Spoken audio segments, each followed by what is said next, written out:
Apa iya Allah jadi sumber penderitaan? Kalau ada orang ngomong seperti ini, pandangan seperti ini dianggap kontraproduktif. Kontraproduktif itu justru menyusahkan. Alasannya apa? Yang pertama, Allah itu kan kita yakini maha kuasa, maha baik. Kalau dia maha baik, kontradiktif kalau keburukan itu dinisbatkan pada Allah. Yang baik ya menghasilkan yang baik. Kok ada penderitaan, ada kesalahan, ada keburukan, itu berarti manusia yang menjauh dari kebaikan. Yang kedua, penderitaan itu apapun jenisnya, meskipun dirasakan sakit, sebenarnya ada tujuan baiknya. Ini bantahan kedua terhadap yang bilang bahwa Allah sumber penderitaan. Allah yang maha kuasa pasti dan maha baik, pasti punya tujuan baik. Dengan yang kita rasakan sebagai penderitaan, yang kita anggap sebagai menyusahkan kita. Kalau pakai analogi ya seperti anak kecil yang dilarang main game terus-terusan misalnya. Anak kecil yang dilarang main game terus-terusan ini menderita kan. Karena dia pinginnya main game terus-terusan. Orang tua yang melarang ini tahu kebaikan apa yang nanti akan lahir kalau dia tidak terus-terusan main game. Meskipun oleh si anak dianggap sebagai penderitaan. Biar saja dia menderita sekarang karena dia akan mendapatkan manfaat besarnya besok. Tahan yang ketiga. Pandangan bahwa Allah adalah sumbernya keburukan, ini akan menyulitkan nanti dalam upaya untuk rekonstruksi, dalam upaya untuk menyembuhkan orang-orang yang kesulitan karena bencana. Karena kalau Allah sumber penderitaan, berarti kita tidak punya hal lain di luar hidup ini tempat kita bergantung. Karena kalau kita punya Allah, kita punya Tuhan yang melindungi kita, yang menyayangi kita, maka kita lebih mudah kalau sedang susah, target kita, tujuan kita, sandaran kita Allah. Jadi kalau Allah sudah kita jadikan sumbernya penderitaan, ya kita tidak bisa ke sana lagi untuk keluar dari penderitaan. Kita tidak ada lagi yang memberi motivasi. Kita tidak punya motivasi, tidak punya target sandaran untuk mengurangi penderitaan yang kita rasakan. Lah ini sumbernya dari Allah. Apa bisa aku minta keringanan, apa bisa biar ini tidak jadi menderita, wong ini sudah keinginannya Allah. Nah, jadi ini argumen ketiga ini ingin bilang bahwa Allah jangan disebut sebagai sumber penderitaan. Karena kalau kita sedang menderita, pelarian kita yang terakhir itu Allah, Tuhan. Kalau dia diposisikan sebagai sumbernya penderitaan, nanti kita tidak bisa lagi lari ke Allah saat menderita. Oke, itu dialog-dialog filsafat tentang penderitaan. Ya monggo nanti untuk bahan diskusi saya bilang tadi, pikiran-pikiran filsafat itu ya produk berpikirnya manusia yang pasti tidak ada yang sempurna. Selalu ada titik-titik lemahnya tempat kita untuk mengkritisi. Saya lanjutkan di slide saya sebut berhubungan dengan Allah di fase penderitaan itu ada 3 fase. Yang pertama fase confirming, yang kedua fase responsif, dan yang ketiga fase ekstatik. Fase confirming itu fase ketika kita merasakan Allah hadir. menemani kita dalam penderitaan. Sehingga lahirlah harapan. Ini namanya fase confirming. Ya, hidupku memang menderita, tapi aku masih punya Allah. Nah, ini fase ketika seseorang merasa kehadiran Allah. Tumbuh keyakinan akan kehadiran Allah sehingga harapan pun lahir.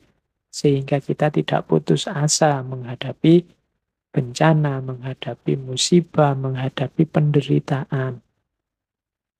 Kemudian yang kedua, setelah Allah hadir, lama-lama ada fase namanya fase responsif.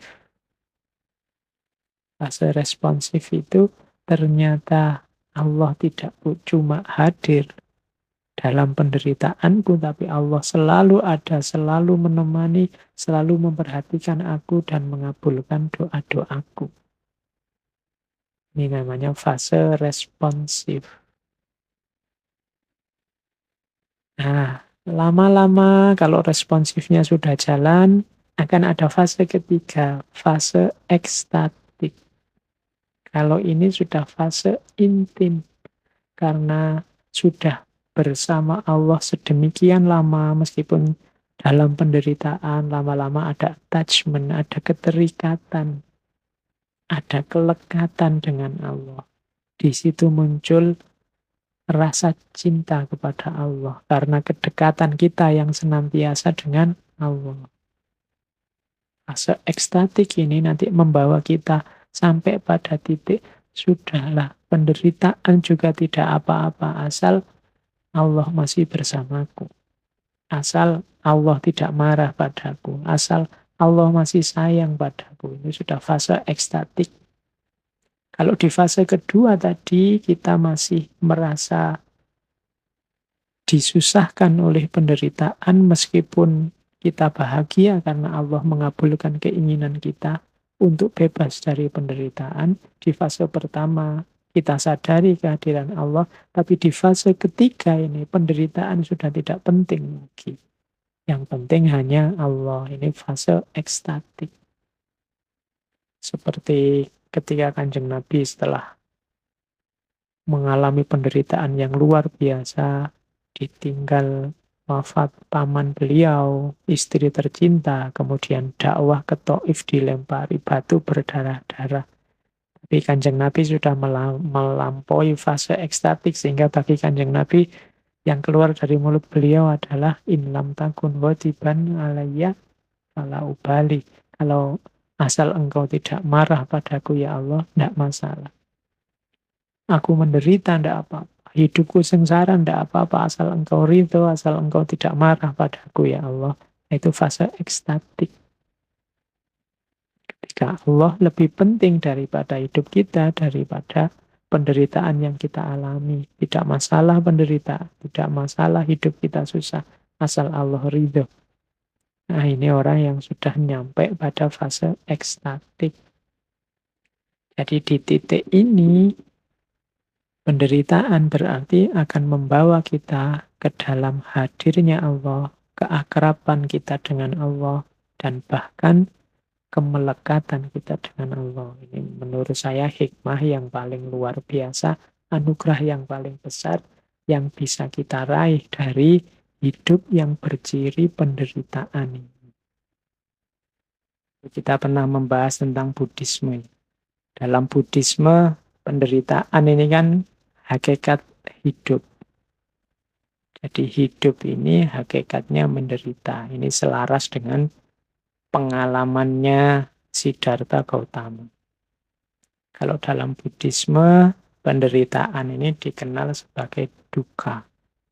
Kata-kata ini diserap dalam bahasa Indonesia nanti jadi kata-kata yang artinya juga penderitaan, yaitu dukkha. Biasanya ada kalimat selanjutnya dukkha derita. Karena memang artinya dukkha itu penderitaan. Hidup ini pasti dukkha isinya, penderitaan.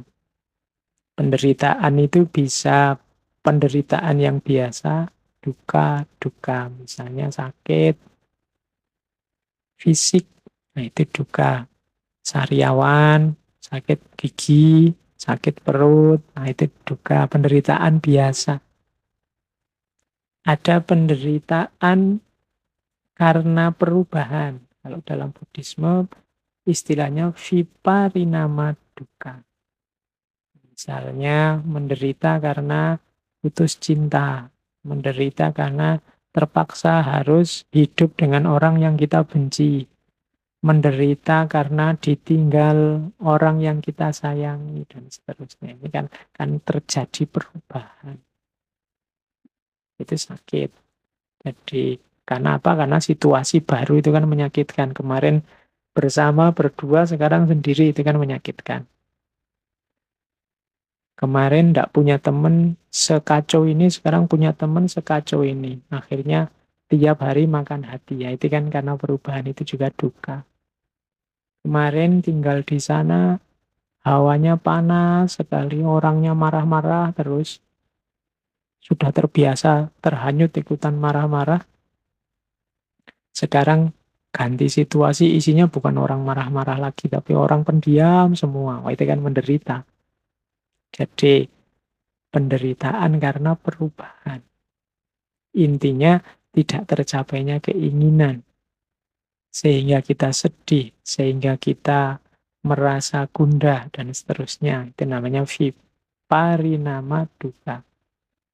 Yang ketiga, penderitaan karena kita sebagai manusia. Ini yang disebut penderitaan sebagai hakikat hidup.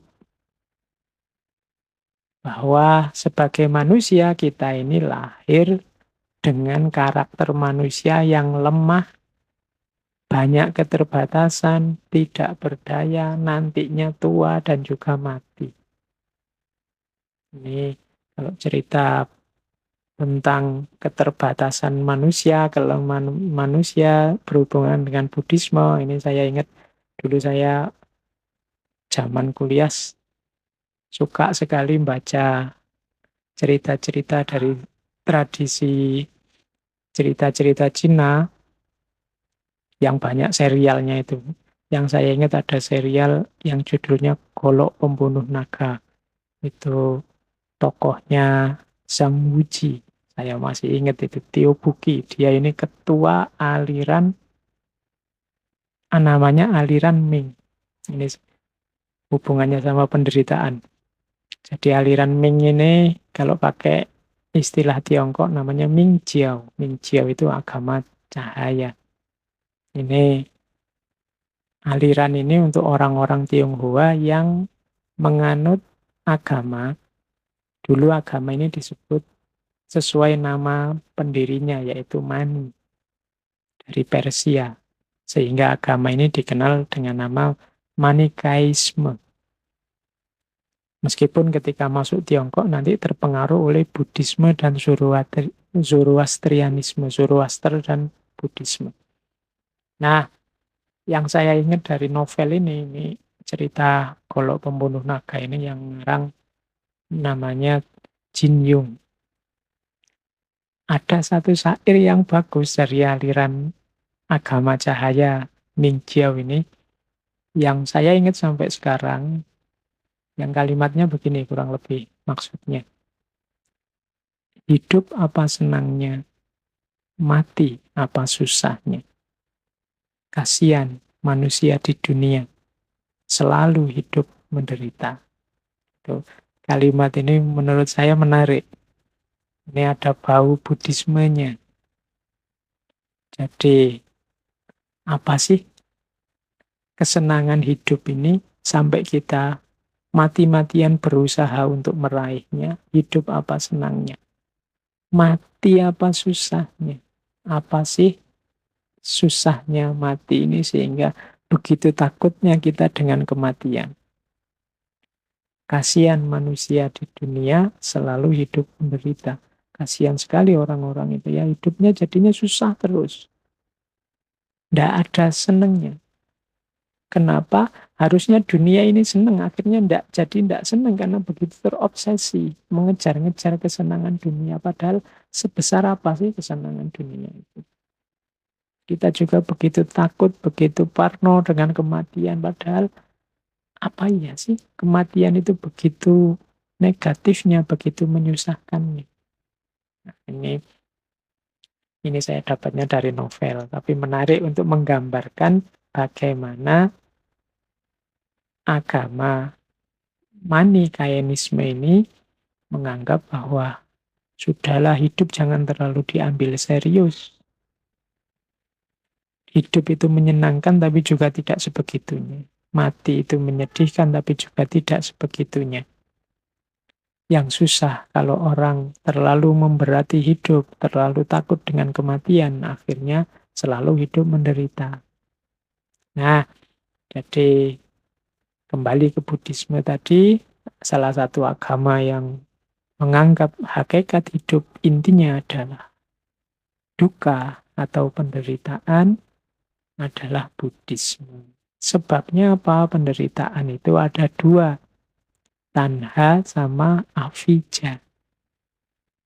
Jadi tanha itu nafsu, kalau avijja itu kebodohan, kegelapan batin. Kebodohan berarti tadi ya, kurangnya pengetahuan. Kemudian kalau tanha itu nafsu, keinginan yang tidak terkendali, hasrat yang tidak terkendali. Jadi ternyata hidup kita ini menderita ketika hasrat kita tidak bisa kita kontrol dan pengetahuan kita terbatas. Berarti solusinya bisa menyatukan tadi antara timur dan barat. Kalau Schopenhauer tadi inginnya kita mengontrol nafsu, mengontrol hasrat. Dan banyak pikiran timur menganggap bahwa kuncinya di pengetahuan. Ternyata ya memang dua-duanya. Bagaimana kita bisa mengontrol nafsu, mengontrol diri kalau kita tidak punya pengetahuan tentang diri kita sendiri. Berarti memang dua-duanya penting. Ada catatan saya tentang beberapa kunci untuk menghadapi penderitaan. Dari banyak paparan di atas, sedikit bisa kita simpulkan ternyata memang tidak mungkin hidup yang tidak ada penderitaan. Setiap hidup pasti mengalami penderitaan karena kita ternyata manusia yang tidak sempurna, punya banyak sekali kelemahan. Ada beberapa kunci yang bisa kita ingat-ingat untuk menghadapi penderitaan. Yang pertama adalah sabar dan muhasabah. Kalau sabar ini jelas ya, sabar itu berarti daya tahan kita menghadapi penderitaan. Tapi perlu juga digandeng dengan muhasabah. Seperti dijelaskan di depan tadi, muhasabah adalah salah satu kunci. Muhasabah berarti pemahaman diri, pengetahuan kita tentang diri, salah satu kunci untuk kita bisa ketemu jalan keluar dari penderitaan. Jadi sabar plus muhasabah. Kita tanggung derita ini, tapi sambil refleksi. Apa yang salah yang aku lakukan sehingga penderitaan ini lahir. Ada titik-titik kesalahan apa yang aku jalankan sehingga penderitaan ini lahir. Itu namanya muhasabah.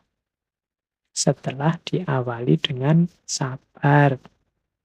Yang kedua, jangan lupa tilawah dan hikmah.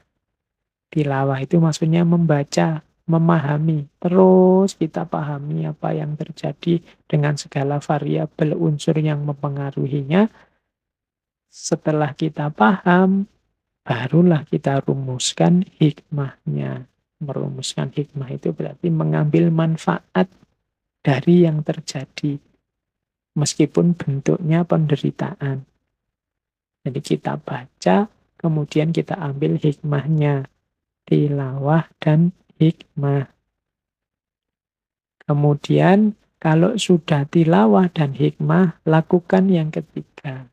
Tazkiyah dan islah. Tazkiyah itu membersihkan diri, islah itu melakukan kebaikan terhadap lingkungan sekeliling kita. Jadi Setelah mampu mengambil hikmah, bersihkan diri dari segala yang salah, yang ketemu tadi dari usaha awal muhasabah. Setelah itu, lakukan islah, perbaiki lingkungan sekeliling, perbaiki kehidupan dengan sesama. Diawali dari sabar, setelah kita kuat menanggungnya, kita berefleksi dengan muhasabah, membaca diri kita, membaca lingkungan sekeliling kita melalui tilawah, kemudian menemukan hikmah-hikmahnya. Setelah itu kita bersihkan diri dan kita bereskan lingkungan sekeliling kita. Tazkiyah dan islah. Ini step-step yang harus kita lakukan saat menghadapi penderitaan. Dan pastinya kunci dari kita untuk bisa keluar dari penderitaan hidup sebagai seorang yang beragama, ya pastinya kita harus kembali lagi ke Allah. 7 dosa, ada 7 kesalahan kita, yang 7 ini nanti akan jadi sumber penderitaan kita dalam hidup. Nih, 7 dosa ini saya bawa karena agak populer, mungkin manifestasinya ada dalam kehidupan kita sehari-hari kali ini. Yang pertama apa? Penderitaan kita hari ini banyak muncul dari antara lain nomor 1, politik tanpa prinsip. Ini katanya Gandhi ya, politik tanpa prinsip. Politik itu tata masyarakat, bagaimana cara mengatur kehidupan bersama. Kalau dia tanpa prinsip, kalau dia hanya berdasarkan kepentingan-kepentingan sesaat, keinginan-keinginan sementara, tidak ada prinsip-prinsip, yang terjadi ya kekacauan. Kalau itu kekacauan, pasti melahirkan penderitaan. Jadi, dosa pertama yang menjadi sumber penderitaan adalah politik yang tanpa prinsip. Yang kedua, sumber penderitaan adalah bisnis tanpa moralitas. Usaha bekerja yang tidak menggunakan moralitas. Kalau bisnis biasanya hanya melihat untung dan ruginya. Ini juga nanti akan jadi sumber penderitaan. Yang ketiga, pengetahuan yang tanpa karakter. Orang-orang pinter, orang-orang berilmu yang tidak punya karakter. Tidak kelihatan wajahnya seperti apa. Sehingga ilmu, pengetahuan hanya dipakai untuk menjustifikasi kepentingan-kepentingan keinginannya sendiri. Yang keempat, sains tanpa kemanusiaan. Ilmu pengetahuan atau sains yang dikembangkan dengan tidak mempertimbangkan nilai-nilai kemanusiaan. Ini nanti juga akan melahirkan penderitaan. Beberapa kritik terhadap sains modern kan sudah menunjukkan itu. Misalnya sains yang hanya melahirkan manusia-manusia yang kayak robot, sains yang hanya melahirkan destruksi terhadap peradaban, sains yang melahirkan bom nuklir yang menghancurkan, sains yang menghasilkan, dan lain sebagainya. Sains tanpa kemanusiaan. Jangan lupa juga 7 dosa sumbernya penderitaan adalah kekayaan yang tanpa kerja. Kekayaan yang tanpa kerja simbol kemalasan, meskipun sumber daya kita luar biasa, kalau isinya hanya orang-orang malas yang tidak mau beraktivitas, yang ingin hasil instan saja, pada saatnya kekayaan itu akan habis dan akan lahir penderitaan. Kemudian yang keenam, kenikmatan tanpa nurani. Kenikmatan tanpa nurani ini orang yang hanya ingin senang-senang saja, memikirkan kenyamanannya saja, tanpa menghidupkan kepekaannya terhadap lingkungan sekelilingnya. Hanya nyari enaknya sendiri saja. Dan yang nomor 7, ketakwaan yang tanpa penyangkalan diri. Orang-orang bertakwa, orang-orang religius, orang-orang yang semangat beragama bertuhannya tinggi, tapi tanpa penyangkalan diri. Orang-orang yang egois, orang-orang yang sombong. Merasa besar, merasa benar. Jadi ini 7 dosa sumber penderitaan. Mari kita hati-hati biar 7 ini tidak hidup di lingkungan sekitar kita. Karena kalau ada ya sedikit banyak kita akan mendapatkan penderitaannya. Karena ini penderitaan level kemasyarakatan, level hidup bersama. Kalau yang di atas tadi kan penderitaan sendiri-sendiri individu kita, tapi ini sebenarnya penderitaan dalam kehidupan masyarakat, itu lahir dari 7 dosa ini. Politik yang tanpa prinsip, bisnis yang tanpa moralitas, pengetahuan yang tanpa karakter, sains yang tanpa kemanusiaan, kekayaan yang tanpa kerja, kenikmatan yang tanpa nurani, dan ketakwaan yang tanpa penyangkalan diri. Nah, oke, teman-teman, saya kira itu ya sesi kita kali ini tentang penderitaan. Itu ada beberapa quotes yang saya bawa.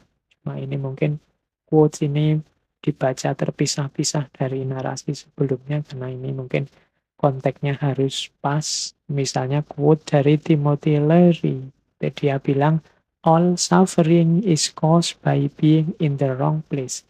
If you are unhappy where you are, move.